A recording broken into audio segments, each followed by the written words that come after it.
રામ રામ ખેડૂત મિત્રો, ઓમકાર પ્રાકૃતિક ફાર્મ, ગામ દહીંસરા, તાલુકો જસદણ, જિલ્લો રાજકોટ. ખેડૂત મિત્રો, અમારા 400 ટુકડા ઘઉં છે અને મિશ્ર પાકમાં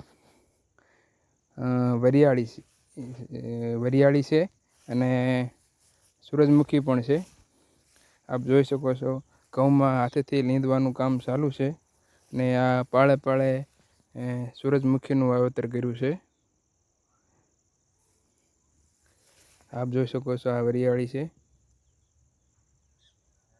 ત્યાર પછી આ બધા ઘઉંમાં વરિયાળી વાવી છે પાળે પાળે અને લીંદવાનું કામ ચાલુ કરી દીધું છે હાથેથી. આમાં અમે કોઈ પણ જાતના રાસાયણિક ખાતર કે જંતુનાશક દવાનો છંટકાવ કર્યો નથી. બધું જ ખડ હાથેથી લીંદીને લેવાનું છે.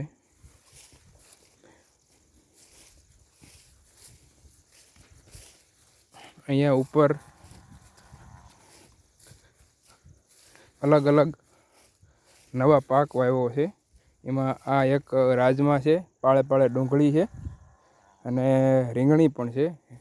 રીંગણી નાની નાની છે.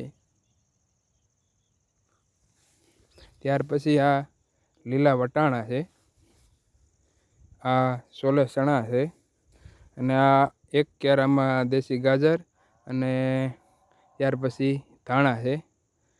તો આ મારું આખું એક પ્રાકૃતિક ખેતર છે. આટલું. ત્યાર બીજા ખેતરમાં તુવેર અને મિશ્ર પાકમાં હળદર અને એક ખેતરમાં શાકભાજી વાવેતર છે. શેરડી છે, દૂધી, ગલકા વગેરે.